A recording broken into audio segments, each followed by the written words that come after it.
Hello there you guys, welcome to another one of my live videos, and today I'm just going to be officially updating you on some more current latest news. Apparently now, as I did explain the situation to you guys earlier on where there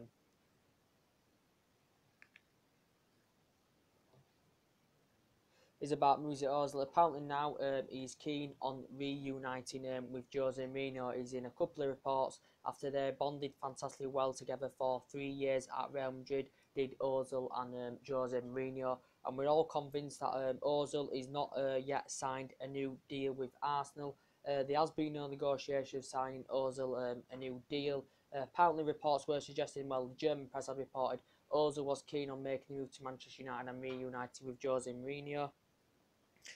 And what the press had basically reported is now that there has been no talks from Arsenal and Mesut Ozil to extend his contract. And apparently the last talks were discussed of signing a new deal was in February. And Arsene has denied the suggestions that the contract talks have broken down. What is basically suggested is basically that they have slowed down the contract talks, but they have not fully broken down. But the press are reporting now is about Mesut Ozil, who was demanding a higher wage in his current salary. Mesut Ozil, he was linked with Barcelona towards the end of the window. He was linked to Borussia Dortmund towards the end of the window, but he did end up staying at Arsenal, did Mesut Ozil. But apparently now he's keen on reuniting with Jose Mourinho, and this is what the press are reporting. They was together for 3 years, and I think he made over a century of appearances. I think he's very good at providing assists. He provided about 47 and 49 assists, and he did bag 19 goals during his 3 year spell with Real Madrid, did Mesut Ozil. Um, Apparently, Jose Mourinho did insist he would be prepared to have discussions over this situation regarding Mesut Ozil. There hasn't been any talks of extending his contract just as yet because he's coming to an end of his contract, and he will become a free transfer next summer with Mesut Ozil. And it's just basically reported in the media that he's keen on reuniting with Jose Mourinho. Mesut Ozil, and we know Arsenal have lost a lot of players in the August window. They've generated a lot of money, and Arsenal will be convinced they can still get a deal over the line for Mesut Ozil. As I did say, he's an attacking midfielder, he's creative, he's very precise on the ball, he's good in the air, he's very, very good at driving forward, he's Mesut Ozil. But as I did say, apparently he wants to reunite with Jose Mourinho. The player that's won 3 FA Cups in 4 seasons with Arsenal. His performances have been fantastic. The player, who's in Bundesliga for 5 years. He was at, who was he at now? He was at Schalke. He was at Werder Bremen. And then went to Real Madrid for 3 years and won La Liga, won Copa del Rey. And then Arsenal paid a record fee, the highest fee they'd paid for a German player. I think it was £45 million. And now he has been at Arsenal 4 years now as a Mesut Ozil. But apparently he is refusing to sign a new deal. We know the player, taking into consideration, he's a very good player. Since he's come to the Premier League, he's provided more assists. He's created more chances than any other player in the Premier League. His record against the top teams is not very good. He's Mesut Ozil's, but apparently, with Manchester United, we spent about nearly 300 million over into transfer windows. He is a midfielder. We've got Matic in that mid. Obviously, we've seen Pogba get injured. But it would be fantastic for Manchester United. It wouldn't be till next summer, I don't think, because he would become a free transfer then if he isn't to sign a new deal with Arsenal. But the press are actually reporting that he is keen on reuniting with Mourinho. Mourinho, has got players, that he used to, and he's got that player who he's reunited with. You got Matic, who had a fantastic French. Matic and Mourinho were fantastic at Chelsea. He's got that reunion with Matic as Mourinho. Now he is looking for Mesut Ozil from Arsenal. We know Arsenal have lost quite a few players in this transfer window, and this is basically what the media are reporting regarding Mesut Ozil. We know in January, Jose Mourinho is going to have plans, to try and probably get a creative winner in there, because I still feel as though Manchester United still need a creative winner on there. We failed to get Perisic, we failed to get Bale, but apparently, I think it said Wood was as initially, it's been reported that we are looking to do a double swoop next summer for Griezmann and Gareth Bale. With the Griezmann situation, apparently Man United have set aside £100 million for Antoine Griezmann. Griezmann, who estimated 6 out of 10, but obviously it looks as though realistically we're coming early on the window, but due to the transfer ban, we couldn't get Antoine Griezmann, and yeah, and he risen up the ranks fantastic well. Real Sociedad, he was there 5 years, and his performances were fantastic. Won the title with them. Scored 50 odd goals in over 2 century appearances for the club. Did Antoine Griezmann? He also became, his performances in France fantastic. Was very very good in Euro 2016. Was voted player of the tournament. Was Antoine Griezmann. Since he's been at Atletico Madrid, he has been very very good. But I think, from Green's perspective, he'd want to elevate to that higher level, to see to come and experience the Premier League. Antoine Griezmann, I think he's had discussions with Diego Simeone. This presumably is his last season with Atletico Madrid. We know he signed a new big deal back in June, did Griezmann, when we knew we wasn't going to get the player. He did score 16 goals in 30 odd appearances last season, but I think for club and country last season he scored 28 goals, did Antoine Griezmann. We need that number 7 from commercial point of view. We wouldn't want to keep it vacant. We've had George West there. We've had Ronaldo there. We've had Brian Robson there. We've had Lasse Depay there. We've had Di Maria there. We've had so many number 7s, but from commercial point of view, wouldn't want to keep it vacant. And Griezmann had fulfilled that spot fantastically well. He also has a strong relation with Paul Pogba as well. And did Griezmann, he regretted the decision that he did not join Manchester United. After we comfortably beat Swansea.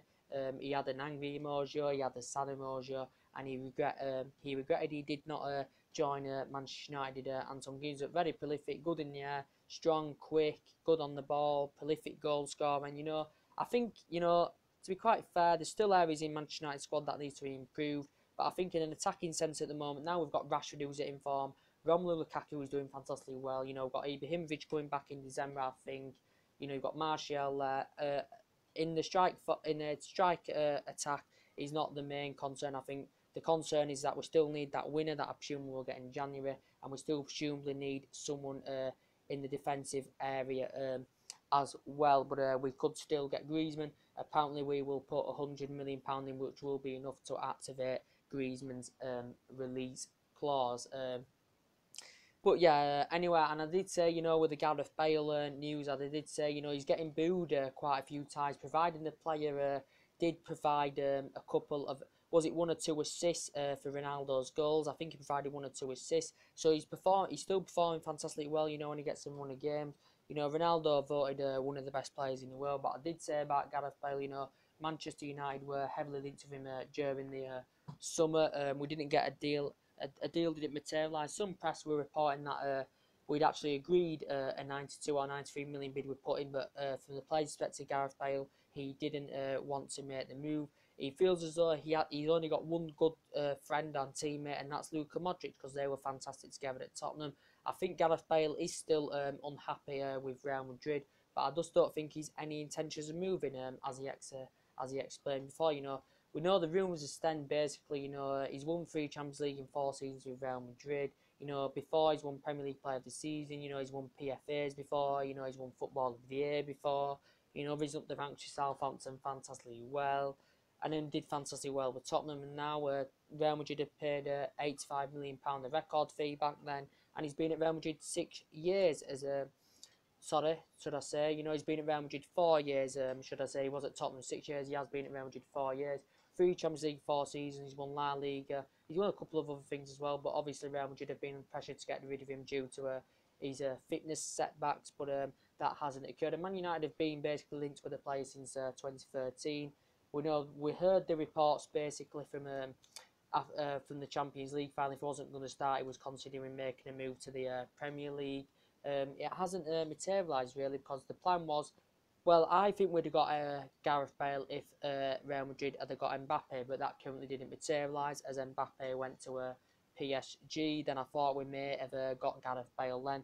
Real Madrid were looking to raise the funds, and they were going to get Mbappe, and we were going to get Gareth Bale on the board. But from the player's perspective, after the Super Cup, Jose Mourinho had confirmed, he's currently dispelled the myth that Gareth Bale is all over, and he come to a conclusion in the end, because he Jose Mourinho felt as though, he still wanted to be under the club plans. The club wants him, the manager wants him. This is what Mourinho had explained if he was going to be starting in the Super Cup, which he did, and even the Gareth Bale's agent dispelled the myth of him making the move to Manchester United. But now you've got Marcus there, you've got Vázquez there.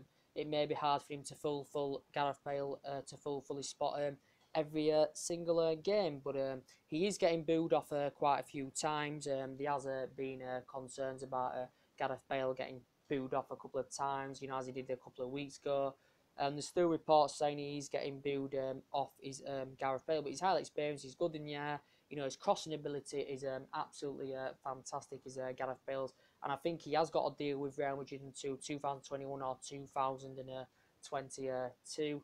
But apparently we are plotting, we are going to go for two of the players. We're going to go for Griezmann next summer, apparently, and we're going to go for Gareth Bale next summer as well. So that, in the region, if we were to get them two players, would cost over probably 200 million, or maybe just over, for them two players. But we will see what happens in the process of that. But as I did say, as I do keep saying, Manchester United are interested in signing Mesut Ozil. And Mesut Ozil, I think, reports are stemming from the Sun that he's keen on reuniting with Jose Mourinho. And he's a very, very good player. He's a very good technical player. His attacking's very, very good. He links with his teammates fantastically well. As he's proven, he has got a bad record against big teams. But don't forget, since he's come to the Premier League, he's done fantastically well for Germany as well. He's earned so many caps. And Ozil, his performances are good when he does play them running games. As he's proven this as a Ozil. I think he would be fantastic good for Manchester United. He would be coming free transfer next summer. But Arsenal still may get a deal over the line for Mesut Ozil now. So anyway, I actually am going to go into some of the games this weekend. If I can be bothered, I'm going to do some predictions on the game. I think it'll be quite fair. Let's have a look. You've got Crystal Palace, Southampton today, as I did. I did my Arsenal Chelsea one early on, as I did suggest to you guys. You've got Crystal Palace here and Southampton. We obviously know that Crystal Palace have just had their manager sacked. What's his name? Summit Boas. Frank de Boer. That's it. He's just been sacked from Crystal Palace. First 5 games, I think, losing 4 in a row. Not Crystal Palace not scoring 1 goal. I think that's the first time that's ever happened, losing 4, not scoring 1 goal. I think this was actually nearly a century ago, and this was actually Preston the last time it currently happened. So this was over 9 decades ago, so it is nearly a century since this had happened. I think Roy Hodgson has signed, Frank de Boer was on a 3-year deal, but he'd currently been shown the door, and the club website had currently confirmed his departure. He was very, very disappointed, was Frank de Boer, but the board is very, very ruthless now over managers if they are doing a very, very bad job.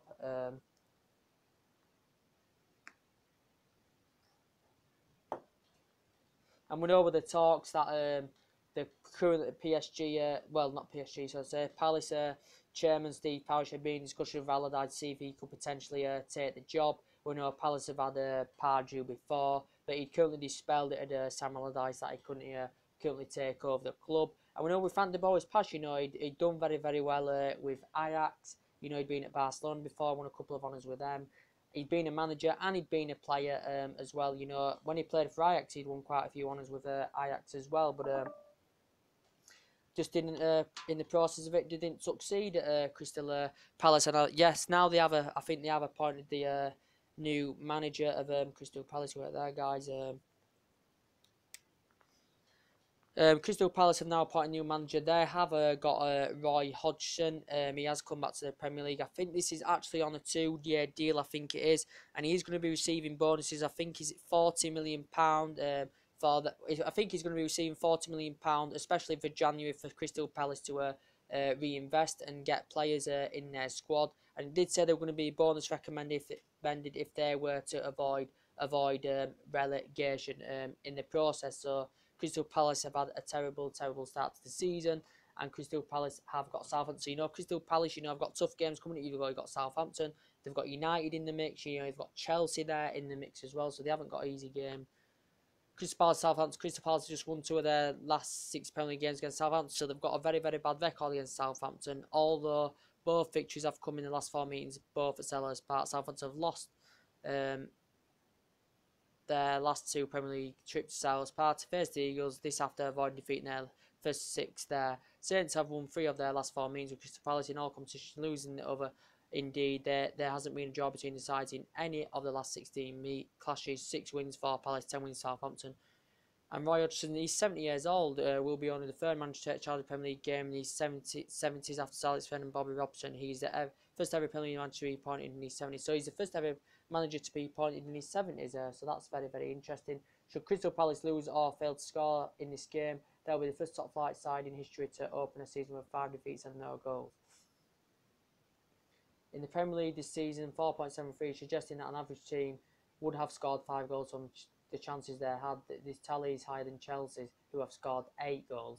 The Premier League record for the longest time taken by a team to score a goal in the season in 438 minutes, held by Newcastle 2005-06. Crystal Palace don't score. They score before the 70th minute in this match, they'll break this record. Southampton failed to score in their 9 of their last 12 Premier League meetings, including 3 of their 4 games so far in 2017-18. No Southampton have scored more goals for the club in the Premier League since the start of the 2016-17, and Charlie Austin level with Nathan Redmond, despite the striker only playing 999 minutes in this period, as a goal every 141 minutes on average. Christian Benteke scored 5 goals in his last 5 Premier League appearances against Southampton, including 3 in 2 for Crystal Palace. So that is the stats for that. I'm not quite sure really who's going to win the game, to be quite fair. I'm just going to look the head-to-heads between Palace and Southampton. 2-0 Southampton, 1-0 Southampton, 3-1 Southampton. Southampton 1-0 against Palace. Palace 1-0 Southampton. Southampton 4-1. Palace 3-0. Yeah, etc. There's been 5 wins for Palace, 9 wins for Southampton, 2 draws in the meetings between the two sides, as I said. But Palace, have lost to Huddersfield, they've lost to Burnley. They've lost all the games, basically, of Crystal Palace. So they haven't been in very, very good form, as I said.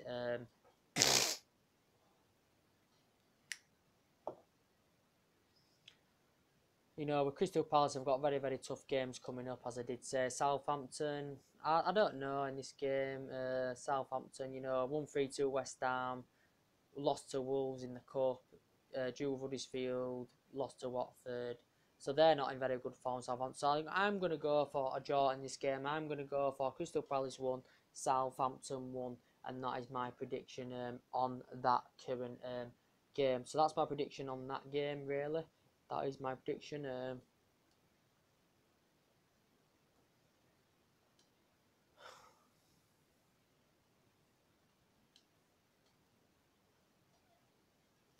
Light smoking this, guys, sorry.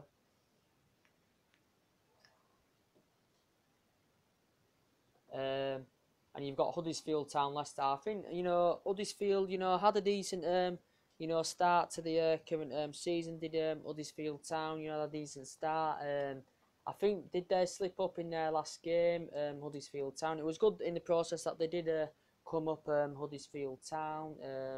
It was very, very good that they did come up.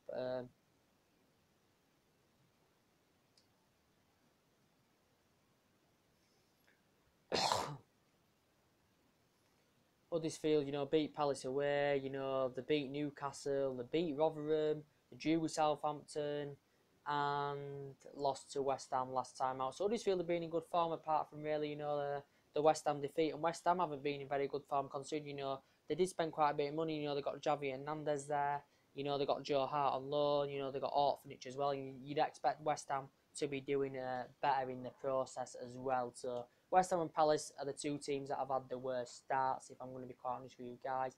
Leicester City lost last time out to Chelsea. They lost to Arsenal 4-3 as well. They did beat Brighton 2-0 as well. I think they won in the League Cup as well. Was it 4-1 as well? So Leicester are not in too much of bad form in the process of this. And this is actually what it's saying here, the 60th competitive meeting between Huddersfield and Leicester, but the first in the top flight since 1971-72. So it's 60th competitive meeting, but in the top flight it is the first since the 1970s. And Huddersfield haven't got a very good record against Leicester. Huddersfield lost their last 7 games against Leicester. Their draw is longest run versus an opponent also versus City 98 and versus Wolves in 1948. The Foxes have won 3 of their last 4 away games against Huddersfield, as many as in their previous 23 combined. Huddersfield have failed to keep a clean sheet in each of their last 7 games against Leicester in all competitions, last recording a shutout in November 1987 with Lee Martin in between the sticks that day. Leicester have lost 5 of their last 7 Premier League matches. This after Craig Shakespeare lost only 2 of his opening 10 games in charge of the team in competition. The Fox have the lowest average possession figure of all Premier League sides so far in 2017-18. Huddersfield have kept a clean sheet in their 2 Premier League home games so far. They could become only the 3rd newly promoted team's clean sheet in the opening 3 home games of our Premier League season after Swansea City. The 2 sides have both made a league low, one change in their starting 11 overall this season in the Premier League. Jamie Vardy has had hand in 14 goals, 11 goals, 3 assists, 70 Premier League appearances under Craig Shakespeare. Raheem Mahrez has attempted a league high 20 triples this season in the Premier League, but he's only beaten his opponent 10 of these. So that's the statistics of that. So I am basically Leicester have got a very, very good record against Huddersfield. I'm going to go with a 2-1 Leicester win in the process of that. So that's my prediction for that game. We're always going to do the predictions. We're going to get into the invasion, and we are going to do the predictions of the games. West Brom, West Ham. As I did say, West Brom and West Ham, West Ham have been in very, very good form. Obviously, they beat Huddersfield last time out, but they haven't been in very, very good form of West Ham. West Brom haven't done too bad, but they currently did lose to Brighton, and that was Brighton's first win. Their first 3 goals in the game, and now Brighton beat West Brom comfortably 3-1. And you wouldn't have thought that, West Brom have won just 2 of their last 13 visits versus West Ham, so they haven't got a good record against West Ham in the Premier League, with both fixtures arriving at the Hawthorns. Yep, West Ham have just won once in their last Premier League away games, have kept only 1 clean sheet in their last 18 top-flight matches on the road. The Hammers won their first league game of the season with their 2-0 victory over Huddersfield last Monday night. They will have the chance to win successive Premier League games for the first time since January in this fixture. West Brom have attempted 8 shots, include the 6-yard box this season, more than any other side in the Premier League. So yeah, we won't go into all the details of that game. For me, between the 2 sides, West Brom, West Ham, 3 wins for West Brom, 3 wins for West Ham, 9 draws. So it is going to be a tight affair if you do consider it. West Brom have been slightly better form, so I am going to go with a 2-2 draw in that game. So that's my prediction for that game. That is a 2-2 draw in the process of this game. You've got Newcastle Stoke here. Newcastle Stoke. With Newcastle, they've lost to Tottenham 2-0. Newcastle, I don't know if they've been in any really good form, as I did say.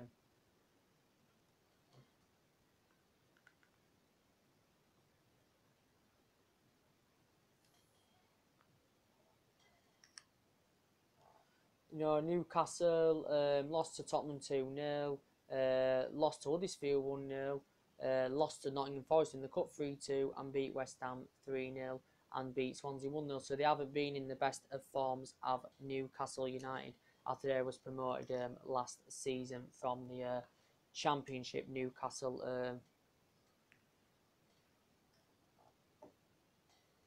And they are versing Stoke, and Stoke, spent quite a bit of money in the window. They got they let Philip Wilshere go. They got Jesse Rodriguez in, who's performing well. They've obviously got Darren Fletcher in. They brought Bruno Martins from Porto. Obviously they brought they let Orphanage go.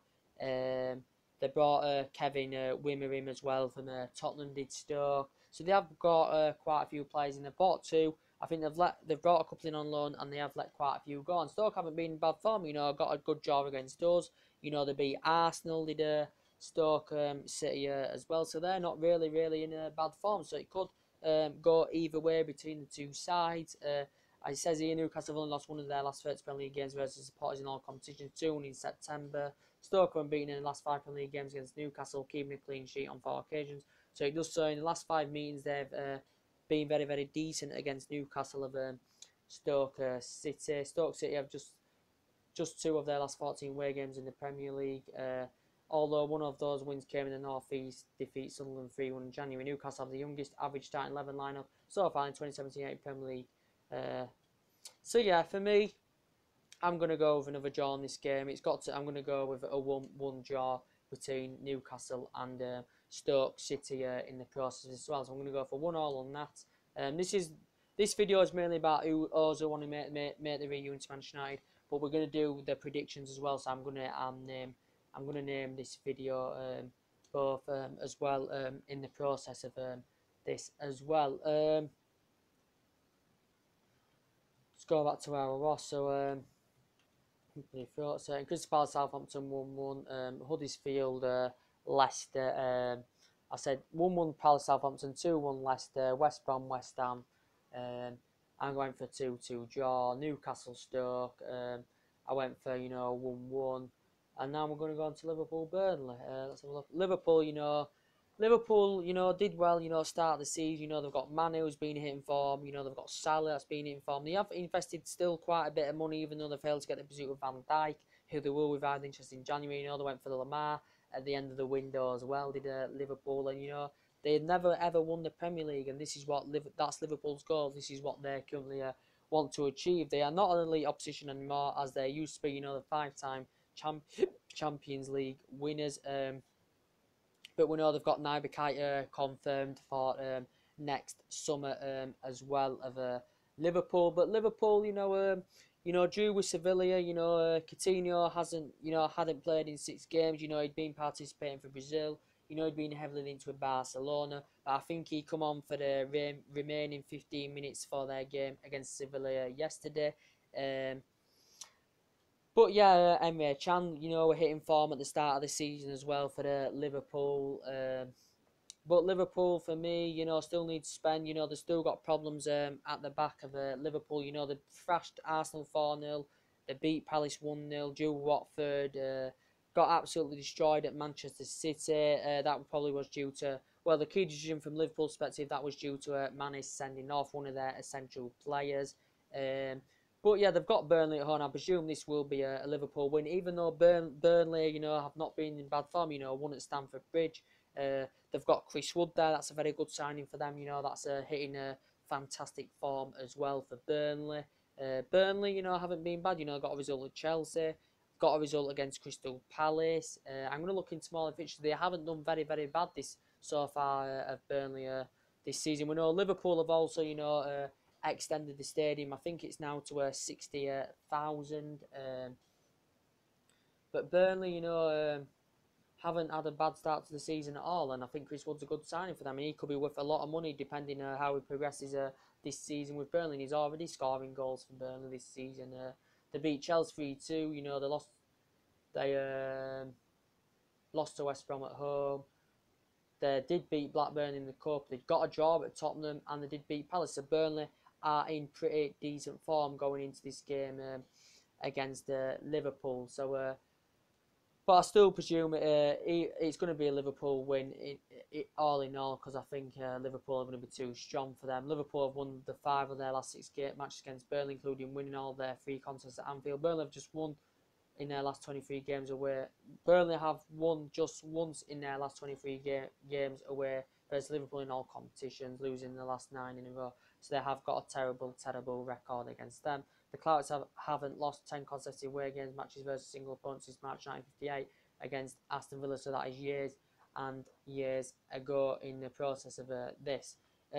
So I won't need to go into all the stats. For me, this is going to be a 3-1 Liverpool win. So this is basically what I am predicting on the game. A 3-1 Liverpool win, guys, definitely.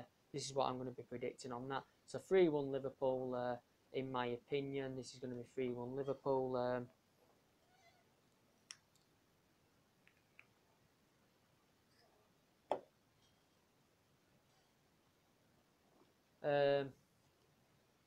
3-1 Liverpool, definitely 3-1 Liverpool in the process of this.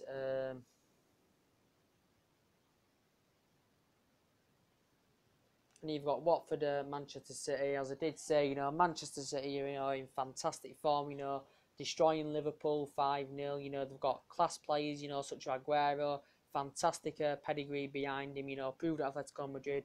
He's come to Manchester City now and proven it fantastically well. One of the most prolific goal scorers in world football. And he's proven it now, you've got Gabriel Jesus there, Will's class. got David Silva there. City have got, invested a lot of money in the August transfer window, and they've got Watford away. For me, this is going to be an easy Manchester City win by all means. Destroyed Feyenoord yesterday as well. So for me, don't need to go in the stats. This is going to be a comfortable Manchester City win, and I am going to go for 3-0 to Manchester City in the process of this. They've got Kyle Walker as a right back.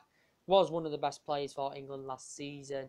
They've got a young player, Benjamin Mendy, at the left back. And, City have reinvested, and they're looking very, very strong now. They haven't been performing very, very well. Before the Liverpool game, they wasn't performing very well. They were scraping out results, but they destroyed Liverpool. As soon as Mane got sent off in the game, City had to fully control. And City haven't won the league, I think, since 2014, or 2015. But we haven't won the league since 2013. Manchester United are very, very desperate. And I think it is going to be between Manchester United and Manchester City for the league.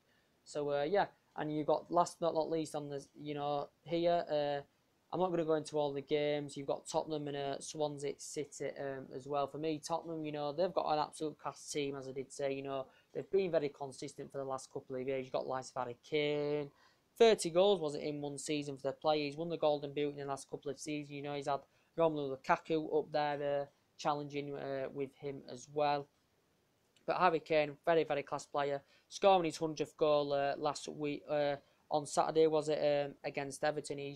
I think he's one of the best Premier League strikers in Premier League. I think he's probably now one of the best in the world. This is according to Pochettino on the football. That Pochettino's got them playing as being fantastic. The fantastic result against Borussia Dortmund. Borussia Dortmund are a very, very good team. They've got a good team. Even though the Shakhtar Donetsk and Dembele, they've still got the likes of Aubameyang in there. They've still got Pulisic in there, who's been providing a few assists to Borussia Dortmund. I thought Borussia Dortmund would get a result in that game, but Tottenham did get the win, and they have still got they've got a difficult group. They've got Real Madrid in there. They've got a Pole in there as well of Tottenham Hotspur, but they've been very consistent last couple of years, and they haven't won the league since 1961, and they're very, very unlucky in the 2-year period. Tottenham have been very, very close to securing that, but they have. In this one, they've got Dele Alli in the team. They've got class players in. They've got Swansea to come at home on Saturday. It's going to be a Tottenham win either way. They haven't performed fantastically well at Wembley because they've lost one and drew one at Wembley so far this season. But they did beat Borussia Dortmund in the Champions League group stage at Wembley. So their drought of their bad form at Wembley so far had come to an end with their result at Borussia Dortmund. But either way, Tottenham are going to beat Swansea City quite easily, guys, if you ask me. Don't need to go into the full details about this. Tottenham Swansea, I'm going to go with a 2. I'm going to go with a 3-0 victory to Tottenham in this game by all means. So it's going to be an easy 3 points for Tottenham, is this for definite. With Harry Kane especially hitting form, he's going to be worth quite a lot of money now, the way he's been performing for Tottenham Hotspur.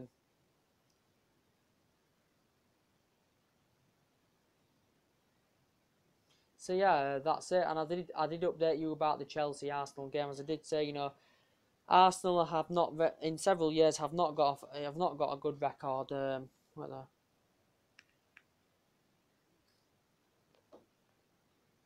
Arsenal have not got a good record, against the top teams in several years. And we know in the previous meetings, Arsenal beat them in the FA Cup final. They beat them in the Community Shield.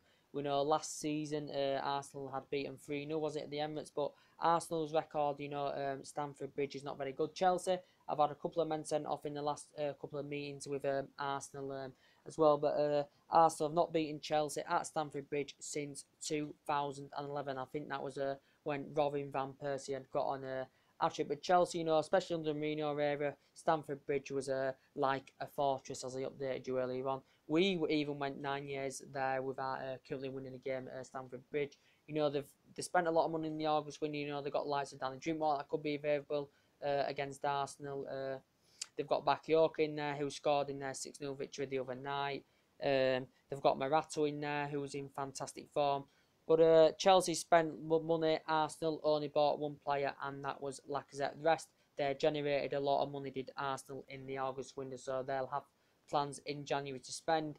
For Arsenal, there's going to be Cazorla out. I think there's going to be Coquelin out as well for Arsenal. as I did explain earlier on to you games about the situation. But it's going to be a very interesting game. I do fancy Chelsea to win the game, if I'm going to be quite honest, because Chelsea are in better form. Arsenal suffered defeats from Liverpool.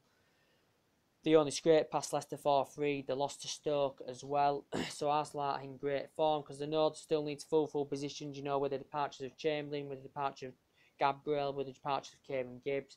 They're lucky that Sanchez didn't go as well. And Chelsea have won the last 5 Premier League games against Arsenal, and Arsenal have only won 4 of their previous 16 games against Chelsea. So Arsenal have got a poor record against Chelsea. Not in the last couple of meetings, Arsenal have done very well against Chelsea, but this for me, I don't need to go on all stats. I updated you earlier that, in my opinion, Morata scored 3, assisted 2. Hazard scored 3 in his last 4 Premier League games against Arsenal, Stamford Bridge. So for me, and it's the 59th match against Chelsea. This will be Arsenal Wenger's 59th match against Chelsea, as it says here. So for me, 2 good managers. Arsene Wenger, a lot of Arsenal fans want him out now, but for me, Chelsea have got a fantastic manager. They've had fantastic managers in the past. For me, this is going to be a Chelsea 2-0 victory. Yes, I'm going to go for a 2-0 victory to Chelsea. This is my opinion in the situation. It's going to be a 2-0 win to Chelsea, guys, for definite. Let me just go back to where I was. And I did update you about Manchester United Everton, as I said. My prediction for that game is going to be 3-1 to Manchester United in the game. We've got Rooney who's going to be playing in the game. He's got his court case just the day after the game.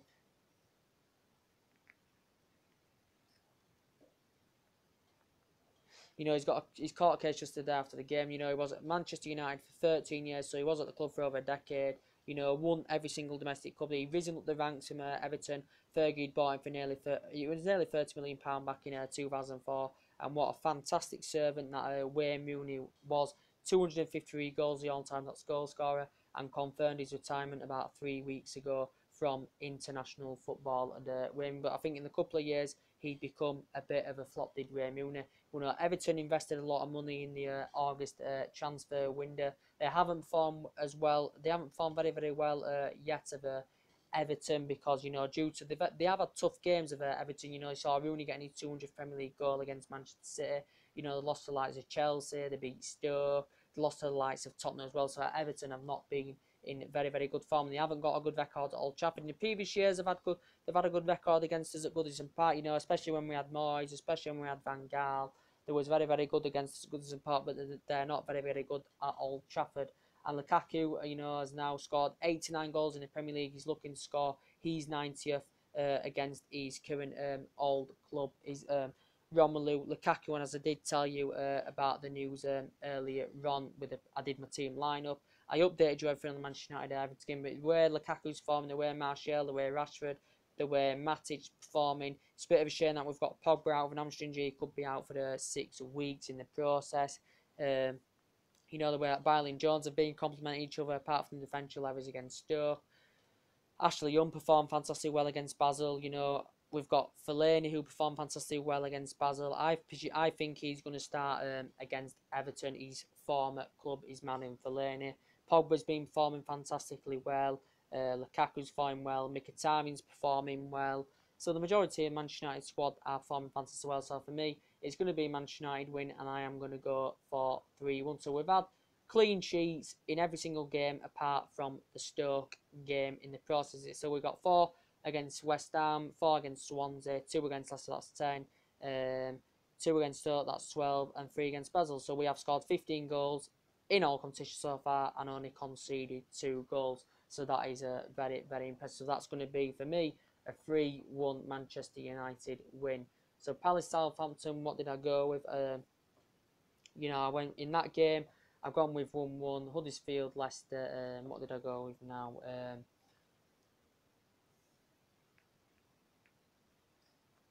I went with 2. I think I went with 2-1 to Leicester. West Brom, West Ham. In my opinion, that's going to be a 2-2 draw. Newcastle, Stoke. Newcastle, Stoke 1-1. Liverpool, Burnley 3. I think I went with 3-1. Watford, Manchester City 3-0 City. Tottenham, Swansea 3.